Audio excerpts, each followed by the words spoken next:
నమస్కారం అండి. మనం ఇప్పుడు సుధాలక్ష్మి గారు వ్రాసిన ఆనందమయి కథలోని మొదటి భాగాన్ని విందామండి. అమ్మా, ఈరోజు పేపర్ చూసావా? అరుణ ఆంటీ గురించి వచ్చింది పేపర్లో. ఆశ్చర్యంగా అడిగాను అమ్మని. చూసా. ఆ పిల్ల అంత పని చేస్తుందని నాకు ఎప్పుడో తెలుసు. అసలు ఆ అమ్మాయి తీరే విచిత్రంగా ఉండేది. నీకు గుర్తుందో లేదో అంది అమ్మ చిరాగ్గా మొహం పెట్టి. ఆవిడ గురించి మాట్లాడటం కూడా ఇష్టం లేనట్లుంది అమ్మకు. ఇంతకు మునుపెప్పుడు అరుణ ఆంటీ గురించి ఇలా అన్న మనిషి కాదు అమ్మ. ఎంత కలివిడిగా ఉండేవాళ్ళు అప్పుడు అందరూ. అమ్మ ఆంటీని ఎంతో మెచ్చుకునేది. మరెందుకిప్పుడు ఇలా అంటోందో ఏమో. అయినా ఆంటీ ఎప్పుడు అంత విచిత్రంగా నాకేమీ అనిపించలా. ఆవిడ చూసినంతలో బానే ఉండేది మాతో. సరదాగా మాట్లాడేది. నన్ను ముఖ్యంగా ఎంత ప్రేమగా చూసుకునేదని. టైం దొరికినప్పుడల్లా నాతో ఆడుకునేది, కథలు చెప్పేది. నాకు అప్పుడప్పుడు అలంకారం కూడా చేస్తుండేది. చాలా చురుకైన సరదా అయిన మనిషి. కానీ ఇప్పుడిలా చాలా ఆశ్చర్యంగా ఉంది.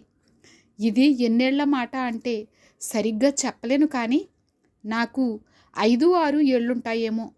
మా నాన్నకు ఆ ఊరు బదిలీ అయ్యి వాళ్ళింట్లో అద్దెకు దిగాం. కింది భాగంలో వాళ్ళు, పైన మేము ఉండేవాళ్ళం. వాళ్ళింట్లో అరుణ ఆంటీ, వాళ్ళ అమ్మ నాన్న, తమ్ముడు ఉండేవాళ్ళు. ఆవిడ అప్పటికే ఏదో జాబ్ చేస్తూ ఉండేది. బహుశా లెక్చరర్ అనుకుంటా. ఆవిడ కంటే చాలా చిన్నవాడు ఆవిడ తమ్ముడు మురళి అన్నయ్య. మరే నేను అలాగే పిలిచేదాన్ని అతన్ని. తను 9వ తరగతో 10వ తరగతి చదువుతుండేవాడు. నేను బహుశా ఫస్ట్ క్లాస్ చదువుతున్నట్టున్నాను. అమ్మ నన్ను మందలించేది. మురళిని అన్నయ్య అన్నప్పుడు అరుణని అక్క అని పిలవాలి కదే, కానీ ఆంటీ అంటావేమిటి నీ తలకాయ్ అని. కానీ చీర కట్టుకునే అమ్మాయిని ఆంటీ అనే కదా అమ్మ అంటారు అన్న అమాయకంగా మొహం పెట్టి. దాంతో అందరూ గొల్లున పగలబడి నవ్వారు. అరుణ ఆంటీ నన్ను ఎత్తుకొని ముద్దు పెట్టుకుని, సరేలేవే, నేను నీకు ఆంటీనే సరేనా అంది నవ్వుతూ. నన్ను అమ్ములు అని పిలిచేది ముద్దుగా. నాకు ఎప్పుడైనా పూల జడ వేసేది. వేసవికాలంలో మల్లెపూల జడ, శీతాకాలంలో చామంతి పూల జడ తప్పకుండా వేసేది. గోరింటాకు తెచ్చి తనే రుబ్బి నాకు పెట్టేది. గోరింటాకు రుబ్బడం వల్ల తన చెయ్యంతా ఎర్రగా ఉండేది. ఎంత బాగుండేదో ఆవిడ. పండుగలప్పుడు పట్టులంగా జాకెట్ తొడగమని అమ్మకి చెప్పేది. తల్లో పూలు పెట్టి నన్ను ఎంత బాగా అలంకరించేదో. నన్ను బుట్టబొమ్మలా ఉన్నావని ఎత్తుకుని ముద్దు పెట్టుకునేది. అమ్మ సరదాగా అనేది ఆవిడతో, అరుణ, నువ్వు ఆడపిల్లని ఎత్తుకుంటే నీకు ఆడపిల్లలే పుడతారు చూడు కావాలంటే అని. ఆవిడ సిగ్గుపడుతూ, పొండి అక్క మీరు మరీను అనేది. ఆవిడ మనిషి కూడా ఎంతో బాగుండేది. జీవకళ ఉట్టిపడేలా ఉండేది. కంటి నిండా కాటుక పెట్టుకొని, తిలకంతో నిలువుబొట్టు పెట్టుకొని, దాని కింద చిన్నగా ఆవగింజంత చిన్న చొక్కబొట్టు పెట్టేది. పొడవాటి కురులను చక్కగా దువ్వుకొని జడ వేసుకొని, తల నిండా తనే కోసి కట్టుకున్న మల్లెమాలలు పెట్టుకునేది. చక్కటి వాయిల్ చీరలు కట్టుకునేది. ఎంతో మెత్తగా బాగుండేవా చీరలు. ఆ కట్టుకోవటం కూడా చాలా పొందికగా, చీరల అంగడిలో బొమ్మకు కట్టినట్టు ఉండేది. తాను అచ్చంగా బాపు బొమ్మలా ఉండేది. గలగలా మాట్లాడుతూ నవ్వుతూ ఉండేది. శుద్ధ చైతన్యానికి మారుపేరులా ఉండేది ఆంటీ. ఇంట్లో పని చేయటం కానీ, వంట చేయటం కానీ చాలా తీరుగా బాగా చేసేది. పని చేసిందంటే అందులో వేలెత్తి చూపించడానికి ఉండేది కాదు. అలాగే వంట చేస్తే ఎంతో బాగుండేది. రుచిగా శుచిగా చేసేది. వంటయ్యాక అక్కడ వంట చేసిన జాడలే ఉండేవి కాదు వంటింట్లో. అలాగే ఇంటి చుట్టూ పూల మొక్కలు కూడా పెంచేది. ఎంత శ్రద్ధగా పనిచేసేదో తోటలో. పండుగలప్పుడు ఇహ చెప్పనే అక్కర్లేదు. ఇల్లంతా తనొక్కర్తే సర్ది శుభ్రం చేసి ఇంటా బయట తీరైన రంగవల్లులు పెట్టేది. మామిడాకుల తోరణాలు కట్టేది. సాయంత్రానికి చక్కగా ఉన్నంతలో లక్ష్మీదేవిలా తయారయ్యి గలగలా మాట్లాడుతూ మాతో కబుర్లు చెప్పేది. ఆంటీ వాళ్ళమ్మ, మా అరుణే 10 మంది పెట్టు, పండుగ సందడంతా దానిదే, అది పెళ్ళై వెళ్ళిపోతే ఎలా ఉంటామో మేం అని బాధపడేది. అలాగే ఆ తర్వాత 2 ఏళ్లకి ఆంటీ పెళ్ళయింది. అంకుల్ కూడా చాలా బాగుండేవాడు. పెళ్లిలోనే చూశాను. మా అందరితో కూడా బాగా మాట్లాడాడు. పెళ్లి తరువాత మొదటి పండుగ దీపావళికి వచ్చారు ఆంటీ అంకుల్. ఆ తరువాత మళ్ళీ రాలేదు. ఆంటీ వాళ్ళ అమ్మగారు మా అమ్మతో ఏదో చెప్పుకుని ఏడ్చేవారు. అవన్నీ నాకు అర్థమయ్యేవి కావు. ఆ తరువాత మరో 2 ఏళ్లకి వచ్చింది ఆంటీ. అప్పుడు కూడా పురిటికి వచ్చినట్టుంది. చాలా చిక్కిపోయి ఉంది. మునుపటి కళే లేదు. ఏదో దిగులు, నిర్లిప్తత గూడు కట్టుకుని ఉండేవి ఆవిడ ముఖంలో. ఆంటీ వాళ్ళ అమ్మ మా అమ్మతో ఏదో చెప్పుకొని కళ్ళనీళ్లు పెట్టుకుంటూ ఉండేది. అప్పటికీ నేను 4 పూర్తి చేసి 5వ క్లాస్కి వచ్చా. మురళీ అన్నయ్య డిగ్రీ చదువు సాగుతోంది. ఆవిడకి మగపిల్లాడు పుట్టాడు. హరీష్ అని పేరు పెట్టారు. పిల్లాడు పుట్టాక కూడా ఆవిడ అత్తారింటి నుంచి ఎవ్వరూ రాలేదు. కనీసం పిల్లాడిని చూడటానికి అంకులైనా రావాల్సింది. రానేలేదు. ఎన్నాళ్ళైనా ఆంటీ అత్తారింటికి వెళ్ళలేదు. ఎందుకో నాకు ఆ రోజుల్లో తెలియలేదు. ఆంటీ వాళ్ళమ్మ, మా అమ్మ ఎప్పుడూ ఏదో మాట్లాడుతూనే ఉండేవాళ్ళు.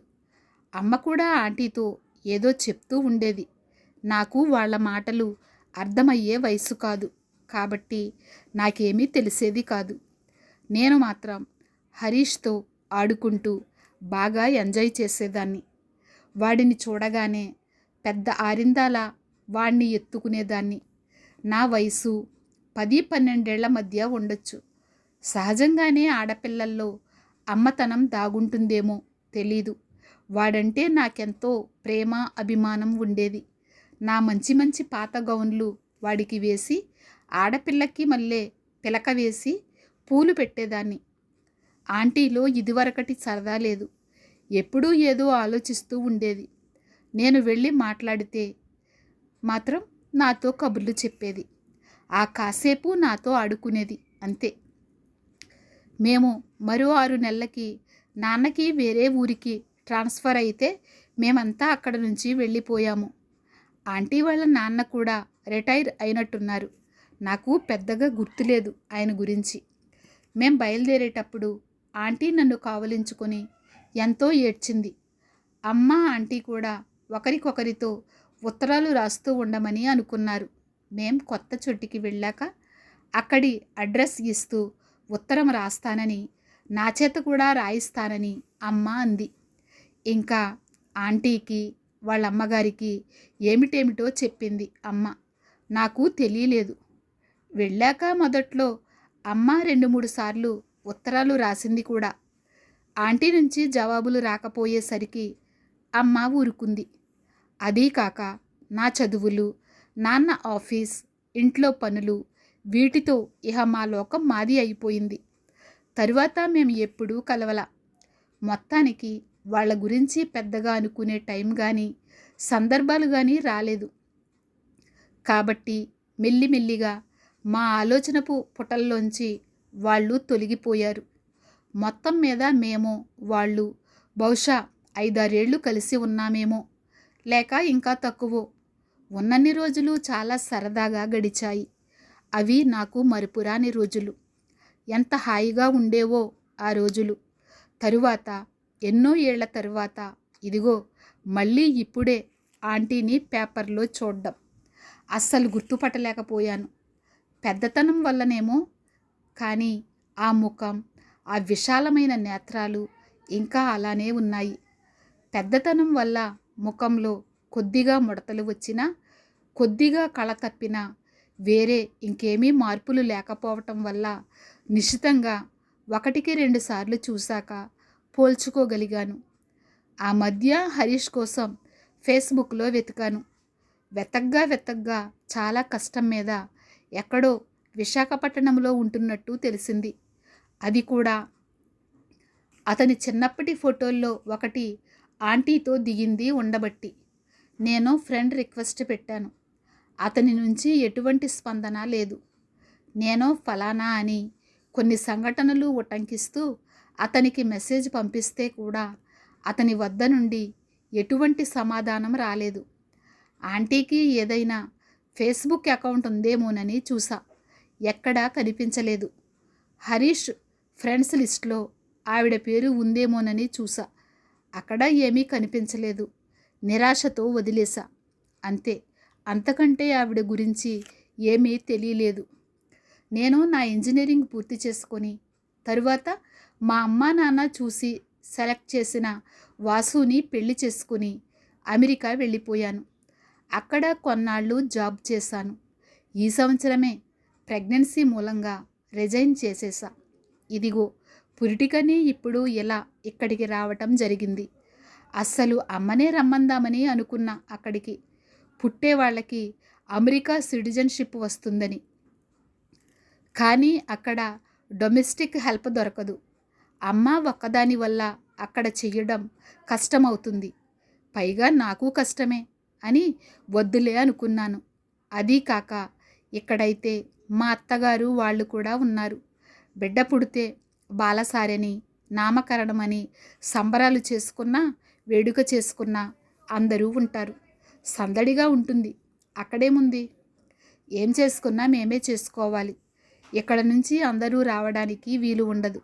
సంతోషము ఉండదు, సందడి ఉండదు. అందుకే అన్నీ ఆలోచించి నేనే జాబ్ వదిలేసి ఇక్కడికి వచ్చా. పురుడొచ్చాక వాసు సెలవు పెట్టి వస్తారు.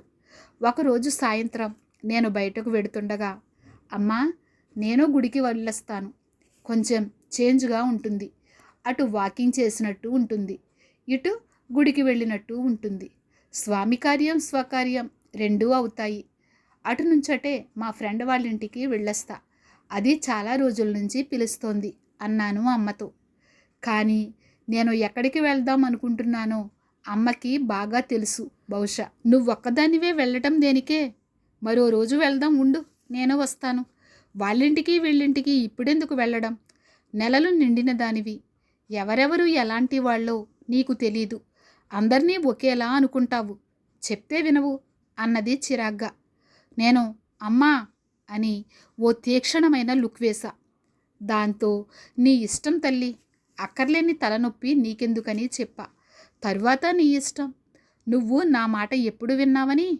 సరే అయితే జాగ్రత్తగా వెళ్ళు. తొందరగా ఇంటికి చేరు. చీకటి పడేదాకా ఉండకు. సెల్ ఫోన్ మర్చిపోకు. లేట్ అయితే ఫోన్ చెయ్యి. నాన్న వచ్చి తీసుకొస్తారు. అంతేగాని ధైర్యం చేసి ఒక్కదానివే రాబోకు. వింటున్నావా అంటూ 190 జాగ్రత్తలు చెప్పింది. నేను సరే అని అక్కడి నుంచి బయలుదేరా. డియర్ ఫ్రెండ్స్, మనం వింటున్న ఆనందమయ్యి అనే కథను లక్ష్మీ సుధగారు వ్రాసారు. నాకు ఈ కథ చాలా నచ్చింది. మీ అందరికీ కూడా నచ్చుతుంది అనే ఉద్దేశంతో షేర్ చేస్తున్నాను. ఈ కథ ఒక సాధారణ మహిళ తన జీవన ప్రయాణంలో ఎదుర్కొన్న సమస్యలు, సవాళ్ళు, వాటిని ఆమె పరిష్కరించుకొని అన్నీ దాటుకొని వచ్చాక జీవితంలో వెనుతిరిగి చూసుకుంటే ఆమె ఏమి గడించింది, ఎవరికోసమైతే తన సర్వస్వం ఒడ్డి ఒంటరిగా ప్రపంచంతో యుద్ధం చేసిందో అలాంటి తన వాళ్లే తనకు శత్రువులుగా మారటాన్ని చూసిన ఆమె చివరికి ఏం చేసింది, ఆమె ఆత్మఘోష ఎవరికి వినిపించింది, చివరికి ఆమె జీవితం ఎటువైపు మళ్ళింది అనేది కథాంశం. ఈ కథను ధారావాహకంగా పోస్ట్ చేయాలనుకుంటున్నాను.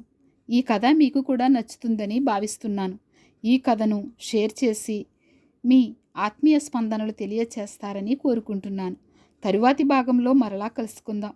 ఎంత మంచి కథను అందించిన సుధా గారికి మనందరి తరపున కృతజ్ఞతలు తెలియజేస్తున్నాను.